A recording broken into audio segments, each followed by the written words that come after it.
Hey cuties, and welcome back to my channel. Today I'm going to continue talking about my little story that I am telling, and today I will specifically be talking about the week that I spent in Vegas with Otis. So as soon as I woke up in the morning and I was still at my resort, I looked on my phone and I hadn't really heard anything from Aimbox since I had let him down and let him know that I was not interested in ever being in a committed relationship with him since we were never in one to begin with. And I can't remember if it's because I had notifications on his Discord server, but I do know that I ended up checking his Discord server pretty much as soon as I woke up in the morning. And I read it, and he was going on and on about how it's because I wasn't a bigger content creator and that's why a girl rejected me. And it really made me upset because I tried so hard to give him all the actual legitimate, kindest reasons of why I didn't like him. Like, I intentionally left out all the reasons that would insult him or his ego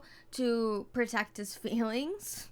So I sent him a message and I told him, you have it so fucking twisted. I told him that the fact that he thinks that if he was a bigger content creator it would have changed anything, when it for sure would not have, because he was spamming me and he was being what I felt was possessive and controlling, and it drove me to be done. I called him ignorant, and he said that he DM'd me on Twitter. He messaged me on Twitter saying that he knows the fact that he was not a large content creator was a part of why I turned him down, which actually so absurd. There were so many things with his actual personality, who he was to the core of his fucking being, that did not align with the kind of man that I was searching for. I almost married someone with zero platform. I almost moved in with another guy who I was in a very serious relationship with, who again had no fucking platform. And that's not even mentioning the fact that the guy who I was hooking up with at TwitchCon, the guy who I was at this point in time dating, Angel, had zero online presence. If anything, I prefer my guys to have little to no content, and honestly, Aimbach is the only person who I've ever spoken to who actively did content creation. And he apologized for his past behavior, and he realized and recognized that he most likely reminded me of my ex, who was possessive and controlling of me and masked it as trying to maintain my safety. He was saying how he felt so sick by how he treated me, and how he woke up from a nightmare. At this point, I was just reading his messages and I was like, oh my fucking god, he's not gonna stop. And he was like, I'm sorry. And I was like, it's fine, I just don't want it to be fucking twisted that if you were a bigger content creator or some shit, it would have changed absolutely anything. And he continued to go on and on and on and on and send me a shit ton of messages. It was so funny. He was shit talking people who go on Twitter and post twitlongers saying, oh, I've reformed. When this guy... he was on such a, I reformed, I'm different from how I was back then, like when I was talking to him, and in his head he thought he could fix it, that he could make it better, that he could change my mind about not wanting to be with him. And I don't like when people do that. Once I have my mind set on something, you need to back the fuck off, because I already said no. And he was sending me just some more DMs between us. It made me so angry, and I was like, okay, I'm gonna do one last thing. Maybe, just maybe, if I tell him that I met somebody, he'll fuck off and he'll understand that this is not something he can fix, and that not only do I not want him, I've also moved on, and he should do the same fucking thing. So I asked him to just please stop. I cannot deal with this. I met someone else, and I made sure to say, no, it's not Jelly, because the last thing I wanted again was for him to embarrass me further and go and message Jelly. That whole please don't prove I'm right. This motherfucker proved that I was right so fucking heavily. What he did later on is awful. Reading this makes me so fucking angry, because I know how it ended. He was like, I figured it wasn't Jelly. I bet you on everything that is holy, if I did not specify that it was not Jelly and I just left it at I moved on from you, he would have immediately thought that it was Jelly, and he would have taken action on that intrusive thought that he had and messaged Jelly asking, hey, are you with Kino? Let's be so for real right now. Remember, the whole reason Aimbach and I started chit-chatting in the first place was because I point blank said, oh my god, yeah, Jelly Peanut, he's so cute, I have such a big crush on him. And Aimbach said, oh really? Let me introduce you both. And that is the exact mindset that I had in that moment, which is again why I specified, and this was my last ditch attempt to get him to just be like, ah, Like, okay, yeah, let me leave this girl alone. Like, she clearly is done with me. Like, she doesn't want me. She moved on from me. I'll leave her alone. And that was so dumb.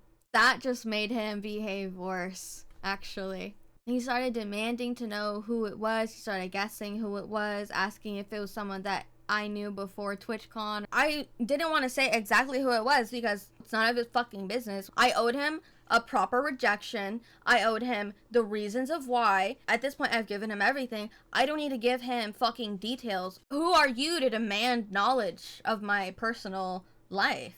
And he was like, all I want is the truth. In my head, I was like, I literally told you more than I even wanted to tell you. And now you're demanding that I tell you more. And he was asking if I met someone before I broke things off. He was saying that I made my decision when he told me about his invasive thought. When yes, I did. Because I had been contemplating it the entire 2 weeks prior to TwitchCon. And he was like, I'm only asking who because you threw Jelly's name into the mix. And I was like, yes, because you knew I liked him. And you went and were possessive over me in his chat. And you're in his streams 24/7. And you're in his Discord 24/7. Because at this point in time, not only was he lurking in Jelly's chat and stream when I was on there, he was also almost immediately messaging in Jelly's Discord anytime that I would send a message in Jelly's Discord. He was incessantly making it known to me like, hey, I'm here. Hey, I'm in the same communities as you. Hey, I won't leave you alone. That is obsessive. He's like, I apologized for that. And I was never possessive towards you in his chat ever again.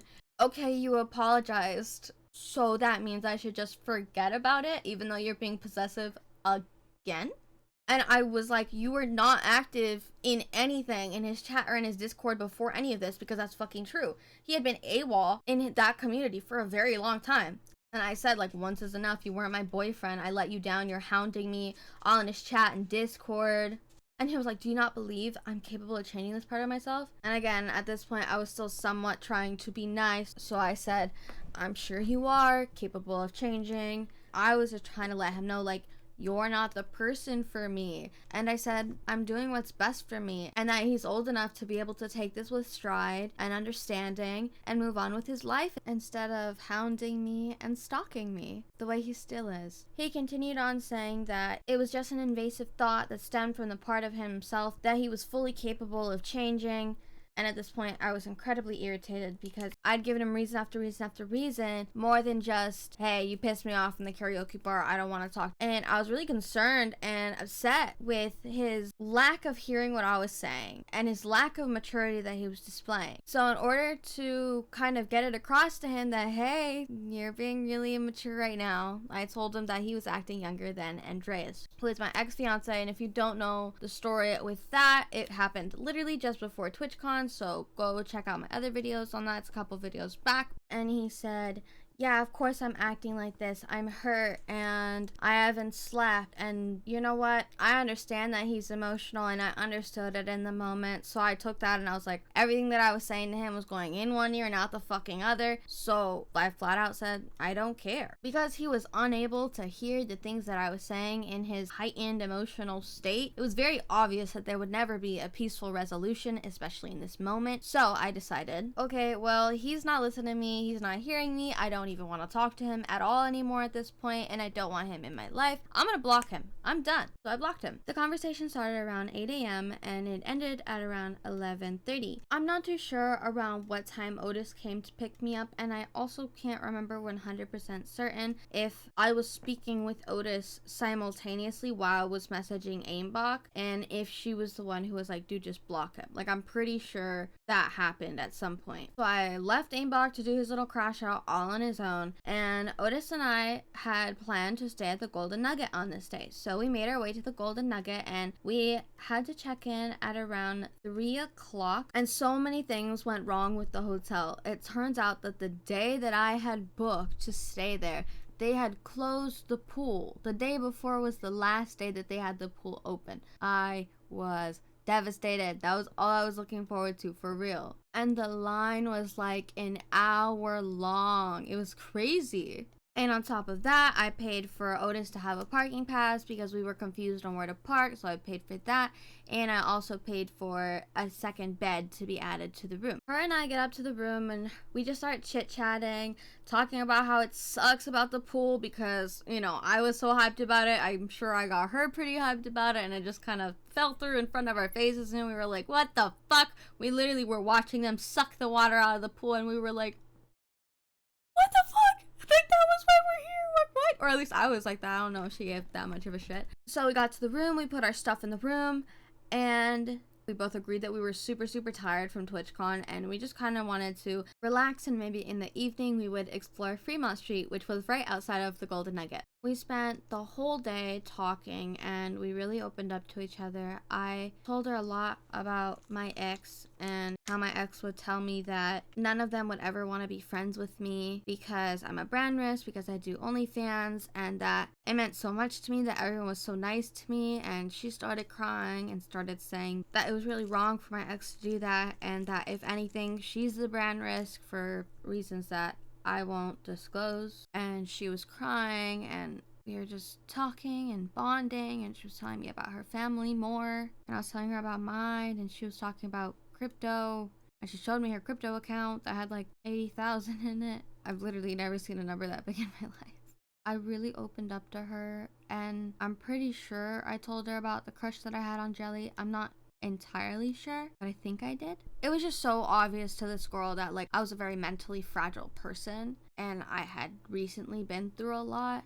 I told her that like I always feel like everything is my fault. I even went so far as to tell her that about how Angel couldn't come when him and I were intimate with each other, and it made me feel really badly about myself, and I blamed myself for him not being able to because of my past trauma. We truly bonded and vented the entire day. By this point in time, Abok had actually edited the message that he had sent me, the last message. And this is sort of a character trope that Abok has, is whenever he's blocked and he wants to send a message, he will simply just edit the last message that he's sent. So he edited this message on this day when Otis was with me. It says, "I hope you and Angel are happy." And he was like, "Don't ever say I was acting younger than Andreas again when I've never done 90% of the shit he's done to you, like trying to destroy your life, having the police show up, telling you horrible things after your suicide attempt." He says, "He's been nothing but good to me 90% of the time, and that how he's acting right now is just in the heat of the moment, and the last few days has been fucked. And that I know that it's a super fucked up thing to say to me, and he doesn't deserve that shit." Well, Imbok, what I deserved was a man who had the capacity to take no for a fucking answer. And listen, if someone's telling you no, and you keep demanding and pushing and pushing and pushing, you're gonna reach their fucking wall where they break. Simply put, I tried really hard to keep my shit together. And listen, if you were so offended that I was calling you as immature as a man who was 10 years younger than you, cry about it, because at this point what he did and what you did, they're about the same level, bud. Especially with what you did when you did try to ruin my reputation with actual lies. This message incentivized me to vent to Otis about how Aimbach had been bothering me for several days, for basically the entirety of TwitchCon, and I opened up to her about how he was being really annoying in Jelly's chat. And when I was telling her the shit about Aimbach, I was not being nice. I was telling her that I wanted to tell Aimbach to his face. And I'm pretty sure this was included in my little rant about Aimbach, that I had agoraphobia and I needed a man who like actually had left his house, and I obviously did not use nice words when I was talking about Aimbach to her, because this is my girly. I'm venting, I'm ranting, I'm a vault, she'd be a vault, right? I don't even think I specifically said that I had like a fear of abandonment, but from what I was telling her, like it was very obvious that I've been abandoned a lot in my life, and like I have a hard time keeping people in my life, keeping friends specifically. And I told her that I was so scared to fuck up the relationships that I had built with her, with everyone that I had met, and like she knew she meant a lot to me because I verbalized that. This day was probably one of the more vulnerable days that we shared, where we really talked about our personal lives and like trauma. The first 2 days were definitely more of the vulnerable days for sure. On this day, she also told me that the person who made her feel uncomfortable in the stream with Jelly that we were both in, that the person was Raffo. And I myself have had very strange experiences with Raffo, who is still to this day one of Jelly's moderators. The conclusion was that both her and I had come to was that Raffo uses Jelly's Discord server and chat to find women to get with and flirt with and talk to sexually and all of that great stuff that men online love to do. Eventually, her and I both got hungry, so we went to go get some Shake Shack. She was looking on her phone at streams, and she saw that S-Fan was live on Fremont Street, and she was like, oh my god, like, should we go snipe him? Should we go snipe him? Like, should we go see if they're there? And I was like, yeah, sure, let's do it. And then Angel had called me, and so I answered, and he was like, oh, what are you guys doing? I was like, oh, we're gonna go stream snipe S-Fan. In my opinion, like, it's not that big of a deal. It's not like we're gonna hurt him or anything. Like, we're just gonna be like, hi, oh my god, like, can I have a picture or something? Probably like that, and leave, right? So I didn't think it was that big of a deal to tell the guy that I was dating, you know? And then she was like, oh my god, don't tell him that. Why would you tell him that? And I was just like, oh, ha ha ha, never mind. And she's like, we're not stream sniping him. We're just going to go to Fremont Street, and he just so happens to be there. And I was like, yeah, Angel, no, we're actually not going to go stream snipe. I'm sorry. Like, I don't know what I was thinking. Like, I'm so dumb. Like, we're not stream sniping. We're just gonna go to hang out on Fremont Street, and that's it. Like, I lied literally through my teeth because she told me to. After this, her and I went to go explore Fremont Street, and it was a lot of fun. We went to get margaritas. We watched some performers. I talked to a couple people, actually. I was really proud of myself for like really talking to people, and I felt really encouraged by her outgoing energy. She was so cute. She would like dance around and like pick up trash. It made me really admire the kind of person that she is, and it made me feel like, oh my god, like I'm so happy that she's my friend. So her and I were just vibing, drinking, and eventually they started to play some live music, and we found ourselves a little spot to dance and have some fun at, and she was kind of in front of me and I was sort of behind her because she was like dancing all around, like going zoop zip zoop zip zoop. She was so fun, and I was in the back, and there was a trash can near me, not exactly very close, like definitely more than like 2 arms lengths away from me. Like, it was pretty close. I was like more towards the middle, or I felt like I was more towards the middle. And as her and I are dancing, I make eye contact with a tall, light-skinned guy with sort of curly-ish hair, and he is walking next to a girl who was very short, and she had long black straight hair, and the guy made eye contact with me, smiled, and I like looked away because when people make eye contact with me, I get scared and nervous, so I look away right away. So I looked away and I just kept dancing. He's walking and he keeps going, and I'm like looking this way. When I locked eyes with him, he was over here, and then he you know, he was walking in front of me. He was pretty far away though, like quite far. And then I lock eyes with him again when he's like over here, and he's holding a water bottle like this, and he throws the water bottle at me. It literally goes like this past my head and hits the floor and makes like a water bottle falling on the floor sound, and I'm stunned. I'm like, what the fuck just happened? And him and the girl just started like themselves laughing as they're walking away. And then just before the guy leaves my vision, I'm like staring at him like really confused, like I literally go like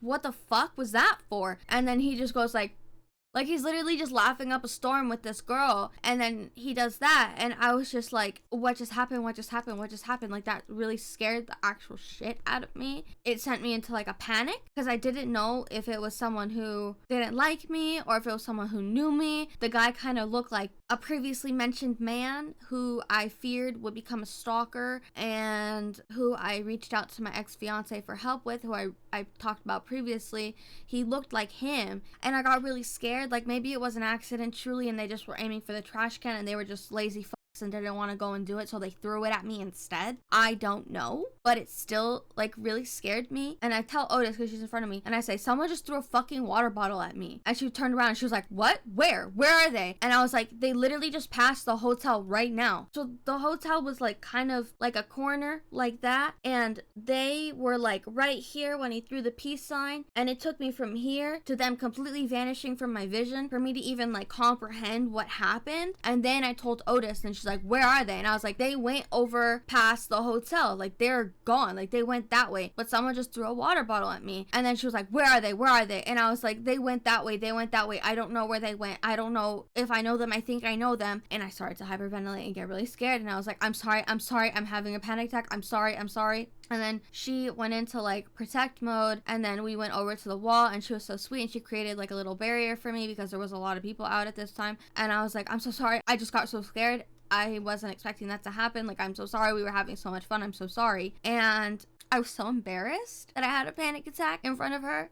She was so cool, and I didn't want her to think less of me because I had a panic disorder. But unfortunately she did think less of me. But I really looked up to her, and I didn't want her to think any less of me because I had a panic disorder. So I tried to collect myself very quickly because I didn't want this night to be ruined because of my panic attack. I didn't want her to be upset with me because I had a panic attack. So she was like, do you want to leave? And I was like, no, like I'll be okay, I just need a minute, I'll be okay, we can still hang out, we can still do stuff. And she was like, nope, you know what, we're gonna go back to the hotel, I want you to be safe. I really thought she cared about me, and that's why she wanted to go back. And I was like, wow, like what a good friend, she cares about me so much. She made that barrier for me, like she's the one saying let's go back because she's thinking about me. I collected myself, and I have my cat. The reason that hurts so much is that incident is used against me in the future by her, with her saying that I made that situation up in my head. So we made our way back to the hotel, and while we were on the way back, we kind of took a few detours and stuff, kind of got a little lost. May or may not have stayed waiting at a crossing light that you needed to press the button to go through. We literally were just standing there like, why isn't the light changing? Like, why can't we cross yet? Where's the little hand? Like, it was a really good night, and I don't know if she saw this, but I saw a guy with like blood all over his head, and I got low-key a little scared, but I was still like, we can stay out if you want, like we don't have to go in for me, like it's okay. But you know, she was being a good friend, and she was like, no, let's go back. So we went back and talked for a little bit longer, went to sleep. That was the day. I hope y'all are enjoying this series so far. If you don't want to wait for me to keep releasing all these parts, I will say this every video. There is a doc down below that lists everything that I talk about with a lot less detail than in the videos. The videos are what has the screenshots and has the most in-depth explanation, which is why it's taking me so long to post and why the videos are also quite long. Thank y'all so much for bearing with me while I find the strength to continue to do this. The next few videos are where it starts to really get hard for me, and I don't want to cry, and I don't want to get super emotional in the videos, because Otis, one of the things that she would say is that I force myself to cry. So I'm trying really hard not to cry in these videos, but I am only human, and I can't help it. But thank y'all so much for watching, and I'll see you Neko next time. That's my thing, by the way, for those who don't know. Okay, bye.